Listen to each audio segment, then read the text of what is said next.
Guys, welcome back to my channel. This is the part 2 of the Hydra videos. If you haven't watched part 1 yet, please go watch that first, then come and watch this one. So in this video, we're talking about the other 3 remaining Hydra heads and what they do and how we handle them, how we deal with them. And let's get to the video. Okay, so the next head is Head of Mischief.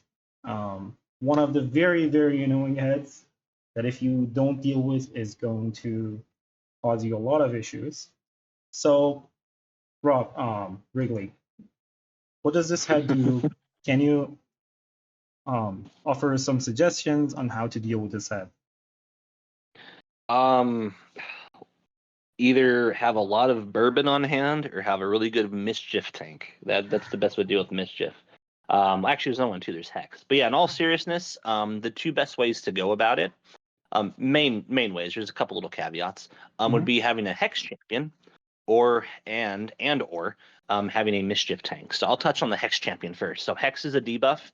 There's champions that do hex outright, and there's also the cursed set, which I know you have grown quite fondly of recently, and I just threw one on my Ugo that I'm going to try in my Nightmare team this week, so I'm looking forward to those results. There's the hex set, and then there's, the curse set that does the hex debuff, and there's the hex debuff.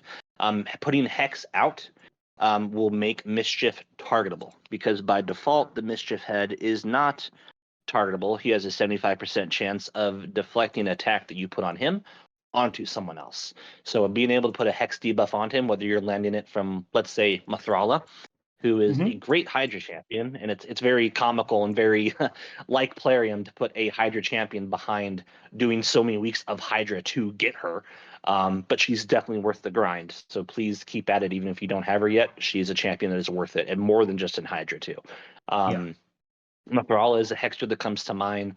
Cleopatrix, who is a daily login, is also another champion that does hex. I can think off the top of my head. So these are two, air quote, easily attainable champions. One is just with time of playing the game, daily login. The other is from repeatedly doing Hydra and amassing fragments. Yes. And then, of course, there is the cursed set that you could farm in Ice Golem. Ice Golem, yeah.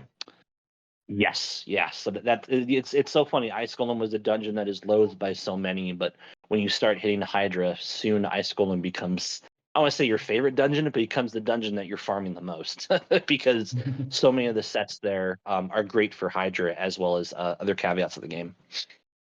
Yeah, 3 of the most important sets for Hydra: Provoke set, Curse set, and Reflex. And you use them on almost every team. So yeah, I agree. So one more thing that you didn't mention for dealing with Mischief, I would say block buffs would be a good option. It's good, but it's not enough. Yes, it plays an important part, but you need more than just that. That's where the team building aspect of having 6 champions of Hydra comes in. Yes. And also, I was going to elaborate on the mischief tank too in the block buffs. I didn't want to totally take over your video, but hey, I am the Hydra expert, as you say, so here I am. So yeah, the second part of that is a mischief tank. So Mischief's A1 by default is he will attack the enemy. So one of your champions. We're talking from the Hydra perspective. So when I said enemy, we're talking about your champions. Yes. But he'll attack the enemy with the most buffs and steal all the buffs from them and steal half that target's turn meter. So when we say the term Mischief tank, that is a champion on your team that will always have one extra buff more. It could be more, but usually generally one extra buff more than the rest of your team, because having that one extra buff will make Mischief hit that target.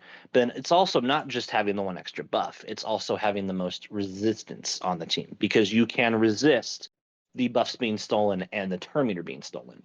And if you could constantly resist that from happening and you still hold on to those buffs, you hold on to that extra buff, you will force Mischief's hand and make that Hydra head continually hit that champion that's dubbed your Mischief tank. So a good example is my Molly that I use on my team.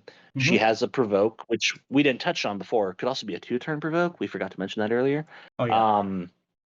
She will do that Provoke, but then when she does her Provoke, she also puts a Reflect damage on her. No one else in my team that I use does Reflect damage on them, so she will always have that up when she has her Provoke up. I also threw Lightning Shield on her because I have a Blessing for her, so just a little extra buff too that's protected. Yeah. But with that reflect damage she has, that's one extra buff than the rest of the team because it's just a self buff on her, not a party wide buff for the whole team. And Mischief will focus his gaze onto her, and will, unless I get 3%ed, will usually work 97% of the time. So yeah, Mischief Tank is a champion that you build that does have a lot of resistance. The numbers do scale, obviously, with the Hydra difficulty. I think for Nightmare Hydra, you're looking at 500 resistance. 500. Kind of, yeah. Yeah, close to that. Yeah, which could be lessened if you have a decreased accuracy champion on your team. Yeah. So don't be put off by that number. It is a high number, yes, but especially if you're hitting Hydra too. As you're building up some stone skin gear and protection gear, you'd be amazed if you get a nice mythic kit on resistance, or I think the 1 or 2 set bonuses, you get some extra resistance for each. So you could definitely stockpile it quite quickly. So don't be put off by that high number, but just know that if you are building a Mischief tank or you're going that route, you do need to have a champion with high resistance to make that not go crazy and get out of your favor. I don't need to tell you what it's like having counterattack stolen from Mischief and then given to all the other heads. It's just it's ugly. Yeah, when it's stolen, it's probably over. Especially it's GG, yeah, for sure. It's probably GG, yeah. Okay, I think we're done with this head. Is there anything else you want to add? Yeah, I'm trying to think. I mean, we talked about having. Oh, another caveat would be if you do have Geomancer. Geomancer is a great champion. Again, he's one of those legendaries in purple clothing. Since his A3, that's his burn, his A3, right? Yes. Since his A3 is a place and it's not a hit, Mischief will not redirect it. So as long as you make the accuracy check and you happen to land it, again, that's where affinity comes into play too. What I did when I wasn't running a Mischief tank or a Hex champion, but I had Geomancer on my team, I would purposely use Geomancer's A3 and place it onto Mischief. Since it's not a hit, it won't be redirected. And then that's where I would obviously make Mischief would be my priority target then, who I'd focus down first, and using Geomancer's burn to melt it would be easy. And again, it's 75% chance he redirects. You still have that 1 in a 4 chance of landing a hit on him.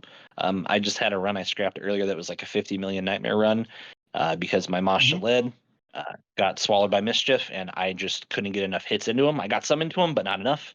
So when in doubt, if he happens to digest one of your champions, don't fully give up on hitting him. If you don't have a Hex or a Mischief or a Hex to directly target him, you still have a chance. It's low, but you still have a chance. So but yeah, just wanted to put that caveat out there for Mischief. Speaking of random hits, there is another champion that I really didn't think that would work. It's Royal Guard's A3. His A3 can go to any of the heads, even Mischief, without having a Hex, which is very nice.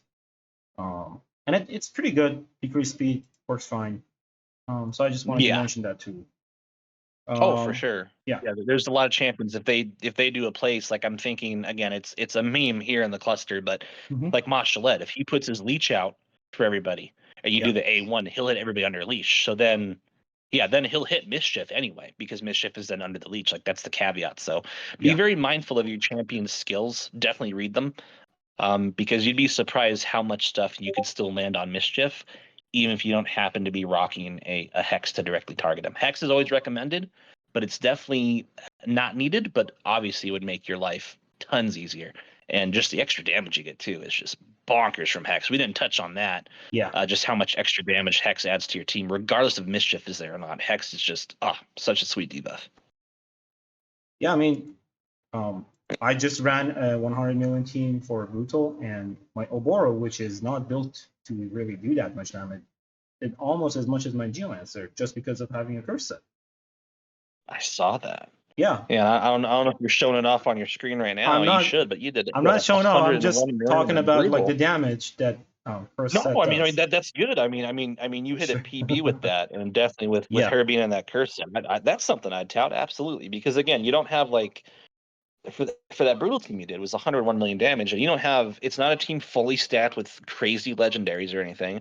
No, it's a team that I think definitely with some switchable. That's a new word. Some swappable champions. That's definitely something that a lot of people could definitely do. So yeah, I would definitely be touting that team because that's the power curse set. I mean, it is nuts. It's a great set, great It's a debuff really for good team. Hex, Yeah, absolutely. it's amazing. Yeah, I would love it. Okay, Yes. so I think we can go to the next ad. You're done with this ad? Yep. Okay. Okay, so the next head that we are going to be talking about is Head of Wrath. And this head, it's very, very hard and wipes me out a lot of times and makes me want to pull out my hair sometimes. So I'm sure I'm not alone. So Wrigley, what does this head exactly do? How do you deal with him? Just talk us through it. Yeah, so this is our boy. I dub him Mr. 15 Stacky Smacky because boy, his lucky number, your unlucky number is 15, and when he gets to it, you will know he does. So yeah, so the head of Wrath, all the Hydra heads, I think it should be safe to say most of them, I think with the exception of Decay and I'm trying to blank here, Mischief, sorry. Most of the Hydra heads are AoE hitters, and he's one of them.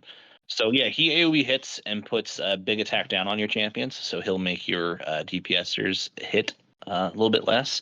And every time he gets a hit from an enemy, he will get a vengeance counter, and that's where the number 15 comes in. So once the vengeance counter reaches 15, he puts a vengeance buff on himself, does block debuffs and reflect damage. The latter two, block debuffs and reflect damage, can be blocked by block buffs, but vengeance will always go up no matter what because it's protected. When he hits that 15 stack, he will smack your team. And what happens is when he has vengeance, he'll do a smack, and then his next smack after the 15 will do, I think, what vengeance makes him hit a little bit harder. If I'm not mistaken, the vengeance buff will increase what damage he does. Yeah, so he'll smack you when he gets to 15 because he's angry, and then he'll be really angry and smack you again, and that's where the vengeance buff falls off. And another ability he does too, I believe he opens with it. If you don't get him to the 15 smack first, will be the Furious Roar, where he'll provoke your team and then puts big increased attack on himself for 3 turns. So he's gonna make it a point to have your team hit him with that provoke if he can, because like I said, you get the vengeance counter up to 15. He'll smack you hard. And then he has that protected vengeance buff after he reaches 15, which makes his next hit, which again we've talked about as an AoE, smack you even harder. So he does a lot of damage. Now the caveat and the cool thing though is when he gets decapitated, he does damage to all the Hydra heads. If he's decapitated while he's under his vengeance buff, the damage is increased, and he actually has a chance of putting Leech out on all the heads. And as we know, Leech is a beneficial debuff that will heal your champions when you hit into Wrath. Yeah, that's Mr. 15 Stacky Smacky. He's not a nice guy. Okay, so which champions would you use to like deal with this head, or like what buffs and debuffs? Oh, the most I would argue the 2 most important debuffs that you could bring. I'd say number 1 would be decrease attack, because you could definitely cut down on how hard he hits you if he happens to hit you. And I would say the second most important debuff, probably like if decrease attack was 1A, then 1B is going to be block buffs. Because again, you're talking about how he puts increased attack on himself. He already hits hard even without it. Increased attack is just going to make him astronomical. So if you can stop that, great. And also the reflect damage too, because you'd be surprised. You don't want your champions kicking their own butts. To block that off too, and the block debuffs, yeah, that's crucial. So I would definitely say the best debuffs you could bring to counter Wrath are attack down, and then followed up by block buffs. I think there's a lot of really good attack down champions come to mind. I mean, Ali, what do you think? What are some of your go-tos that you use that come to your mind? I mean, the best champion I would think is probably Uko, because he has decreased attack. He also has a revive in case you like if things get messy. He also has the block buffs, which helps you a lot. However, it's risky because if when the heads revive back, like and when they're decapitated and they come back, they have buffs on them. They have a protected buff on them, and Uko can't place the A2 on them. So you'll have to have him with either like a Lydia because of like her A3 that lands that like places the block buffs, or you just have to have like very good protective buffs to keep you alive for the really hard smack that the head of Wrath is gonna do. Right. Yeah, because and I would say now if you could weather the storm with Uko, and like put the decreased attack out there, and then let's say he hits you. Maybe he didn't get to 1500, but he used to have the decreased attack. That's good, because then if I remember correctly, then the following time after he hits you and he puts up the buffs on himself, Uko couldn't remove the vengeance because that's protected, but he would be able to remove like the increased attack, the reflect damage, and the block buffs. Or block debuffs that he has on him. Sorry. So you wouldn't be able to block further buffs on him, but you would be able to remove the stuff that he would put on himself once he does that initial smack. The most important part would be getting the attack down to land so you could survive that initial hit. Yeah. And his A1 is pretty nice. Like it's a high chance of landing the decreased attack. Right. If you have masters, it's like 80%. No, is it? Yeah, it's 80% chance. Yeah, so it's fairly decent too. And again, like how we touched on earlier, affinities will play a role in that too. Yeah, like now, this current rotation we're on, Wrath is Force. So Uko, we lovingly call him Pumbaa. So if I say Pumbaa, pardon me, that's what I'm talking about is Uko. But like Pumbaa's great now for this rotation because it's Force on Force. But I think there's a couple rotations where Wrath is Spirit, which is not exactly the best fit for Uko. And there's one or two where Wrath is Magic, which is just Pumbaa's just eating it alive. So yeah, he's great. I mean, if you have a Krisk, you're going to get smacked by Wrath first to put the decreased attack on there. I mean, I say that so casually. If you have a Krisk, not all of us are fortunate. Yeah, there's just so many decreased attack champions. Newt is a good one. He's a recent pull that I had. He was a fusion I regret not doing. I recently pulled him and had my best nightmare hit with him in the team. And his decreased attack weakened abilities actually helped out a lot. I know he gets a lot of play for his A3, the enemy max HP hit, but his attack down has saved my butt plenty. So I think there's definitely a lot of really good decreased attack champions out there. There's a lot to name. But I think we touched on a few of the premier or popular ones here. Yeah. Another block buffs that I think you would agree would be probably the best block buffs in the game, Ugo, because of how good she is. Like she does so much. This is like one of those other epics that is actually a legendary. Yeah. People are probably get tired of me saying that line, but yeah, God, Ugo is. I mean, people would argue in some ways just for the part that you mentioned about the buff being protected, and then Pumbaa couldn't strip it. Ugo doesn't have to deal with that, and she's an epic. So you could have it. We're in a situation where, like you said, you decapitate a couple heads and they come back, they're going to be protected. And let's say if maybe it was, some of the other heads we haven't talked about, it was like the poison head or something else, and you can't get those block buffs out there from the onset because you got to wait that one turn. Well, when you're dealing with the head of Blight, who we haven't talked about yet, but we'll touch on momentarily, that could be a death sentence for your run. But Ugo would be like, nope, we're cool, and she'll put it up anyway. It's like, yeah, Ugo is amazing. She is awesome. She's amazing. So who else would you use to like deal with this set? I know like there are like crazy options like Tohanarak, which is like the top tier. Yeah, I mean, there's this Tohanarak. You have Uko. You have Ugo. You did touch on Lydia. Her block buffs is a single target one. But again, if you depend on the combination of heads that you have and stuff like that too, maybe just locking down Wrath might be all you need to do. So that could help out. Yeah, there are like some other options. Kantra kind of does it, but it's like it's not 100%. It's based on luck. There's another one. Archbishop Petro. I actually use him a lot. And he has a lot of survivability built into his kit as well. So he won't be a champion that's there necessarily in Hydra for offense, but in terms of bringing the crucial debuff that you need, like block buffs, as well as I think he does he does a heal and he does a shield, if I'm not mistaken, and increase defense too. Yes, yeah, he's quite the defensive champion. Another good one for Hydra. And in this point here, where we talk about how we might be worried about Ugo with her immune magic affinity, This rotation Archbishop is Spirit and the Fear Wrath Head. I'm getting all my heads mixed up.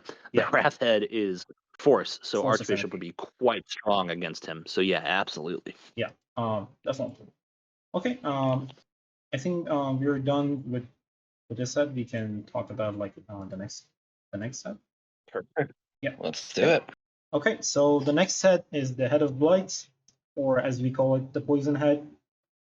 This is one of the heads that does a lot of damage. You don't really notice it until he gets active and you're like, what's happening? Like, he can kill you in a few turns. Okay, so Wrigley, what does this head exactly do, and how do we deal with him? Could you tell us more about it? Yeah, Mr. Blight, see, I never thought he was a problem, but then in tandem with certain heads, oh my god, is he a nightmare. So yeah, so he will put out 5% poisons on your team, and also has a chance of putting out Leech as well with his main attack. And just like how we touched on, your champions will heal from Leech when they do hits into the Hydra. If Hydra puts the Leech on you and Hydra goes to smack you, the Hydra's going to get a little bit of their HP back. So Poison is all about putting Blight, is all about putting the poison debuffs out there, exploding them to do a lot of damage. So that's where his damage caveat comes from. The other part, because just like most Hydra heads have a damage component and they have a like a team boosting or a team benefiting component, is the toxic cloud. It's called blinding smog, but we'll just call it the poison cloud, the toxic cloud. So the poison cloud is a buff that the Head of Blight will put out. And I know for sure it is what it will always open with. So when the Head of Blight does show up, whether he's on the starting rotation or let's say if he's someone that comes back on a decapitation, know that Blight will open with this move, the Toxic Cloud. So he will put the Poison Cloud on all the Hydra heads for 2 turns. And the buff cannot be removed or transferred. And what the Toxic Cloud will do will be any heads that go under the Toxic Cloud, it will be a protected buff, a yellow bordered buff. And all hits that you put onto a Hydra head that are under the cloud are weak hits. And we know weak hits are, just like the name implies, they're weak. They're not going to be heavy or hard hits. And also weak hits do not land debuffs from skills. So let's say if that was your provoker on the A1, we'll say for sake of argument, I think we touched on like Black Knight was one of mine. So yeah, if that Toxic Cloud goes up and we're trying to hit into him onto another head and that head's under the cloud, we're not getting any debuffs through at all. The only caveat to that, however, and why we touched on provoke set earlier, is set items will still go through the cloud. Set item bonuses like the provoke will. I don't know if you've noticed. Does the cursed set would Hex still go through the cloud? It does. It does. Okay. Actually, it does. Yeah. Yeah, because I guess technically it says there'll be weak hits, and from hits you don't land those effects. But I guess those debuffs aren't counted on the hit; they're counted from the artifact. Yeah. So it's a weird little caveat there. But yeah, so the Toxic Cloud will make you weak hit if it goes up, and he just does a lot of poisons. So Ali, how would you go about dealing with the Head of Blight? Before I touch on that, I should mention that this head is susceptible to burn damage. It takes double damage from burns, if I'm not mistaken. Yes, he does. It's correct. Also, when he's decapitated, he does extra damage to like the heads that have burns on them. But that's something nice. I've never really noticed it, but it's something that he does. Well, also too, when you do decapitate him, if the cloud is out and he's decapitated, the cloud goes away. Oh yeah, that's a good thing to remember. Yeah. Yeah. See, I didn't mention the HP burns because I was setting you up for that alley oop. I wanted you to open up and go, well, here's what I do, but you got it. You got it. Yeah, HP burns are his bane for sure. Oh yeah. Also, something else. If you have burns on anyone, the poison cloud doesn't make you weak hit. So that's something you should always have in mind. If you don't have bloodlust, bring a burner. That's fine. It's going to do the job. And not as good, but as long as you get those burns out before the cloud goes out. Exactly. Because unless it's Geomancer who places, like if we're talking about Artak versus Geomancer, you want Artak to get the burns out before the cloud goes up, because as long as they're on there before, they're not going to weak hit. Whereas Geomancer, he could place, and since it's a place and not a hit, Geomancer's burn cannot weak hit. I think also if you're old school, you're running a Drexstar. I think when Drexstar gets hit, as long as you have the accuracy, I think that would proc the HP burn to go on through the cloud, because then he's getting hit instead of hitting to do it, if I'm not mistaken. Yeah.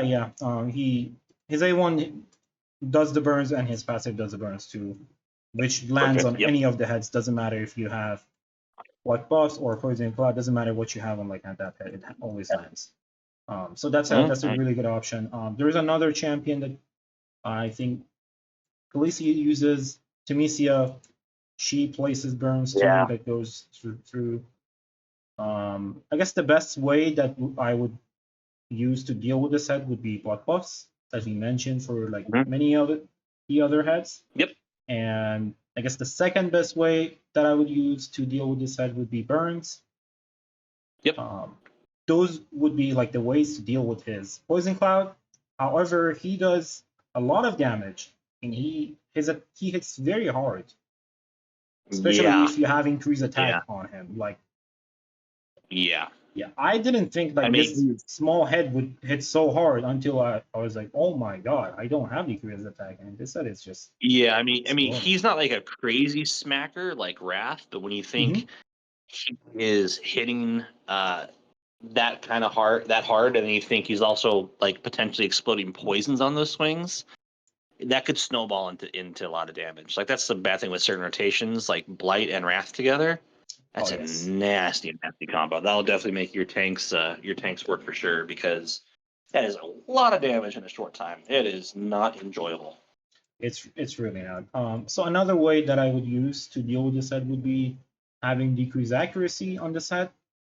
Like the champions I would just mention would be Uko, Mighty Uko, as we talked about earlier, and also Geomancer. Also, I guess I'm using Tantra too, but it's not 100%. It's just based on luck. But those are pretty good. Yeah.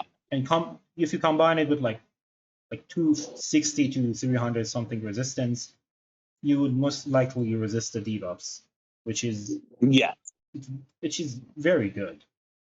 Also, and another caveat too, not to interrupt you, but another caveat too would be, I just want to touch on to let people know. So I mentioned before with Suffering, the weaken you couldn't resist. On Torment, the fear you couldn't resist. You can resist the poisons, and you could also you could block them too. So I know we talked about Duchess. Oh yes. Not for everybody to have a Duchess, but she does block debuffs. So that right there will stop all those poisons from going out. And you don't have to worry about them being exploded on you, or about them chunking up your health. So, but again, that's where when we get into combinations about like teams and different things in a future video, that's where if you're running block debuffs, you're gonna want to also run a Mischief tank, because you don't want Mischief stealing your block debuffs and giving it to his team, because that's not a good time either. Oh yeah, that's a very bad time, especially if like Head of Wrath just pops up and you're like, oh my god, what am I gonna do? Yeah. I'd almost rather do it with counterattack being stolen instead of block debuffs, and being honest. I guess so. Yeah. Honestly, you're right. I would prefer counterattack being stolen, because you can still land block buffs on the other heads, and the counterattack wouldn't be like shared. But at least you could kind of weather that storm. But when you can't land nothing on the Hydra at all, it's just not really a lot of champions that just possess like raw physical damage that won't, where they need the debuffs and the setup. So it's just nasty. Like I said, Hydra's fun.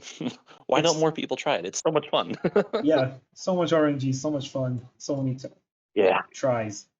Okay. I think we are done with this set too, and I think this was the last set that we talked about. Is there anything else that you want to mention, like that we didn't talk about, or any other notes that like? I would just say two things would be, number one, definitely not just for this rotation, but all like future rotations for Hydra, always be mindful of the affinity changes.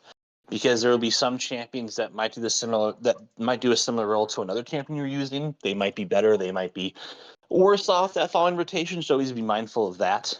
And then definitely I don't think a lot of people really check them out, but the boss guide that's in the game for Hydra is quite informative and explains a lot of strategy for dealing with the individual heads. So I would definitely say if you're looking at in-game resources as well, check out that boss guide. Go through it depending on the heads or maybe even just the head you're struggling with, and that could help you formulate a good way to counter and deal with that head. And of course, most importantly, check out more Valley's videos on YouTube because he's got all the Hydra answers. So he's awesome. Thank you for being here with me, and I think we should wrap this video up. And I'll be back with Wrigley in another video, and we will be talking about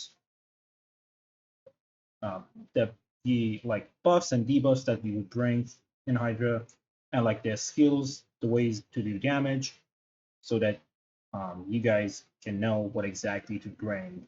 And that video would be a video to wrap up this video.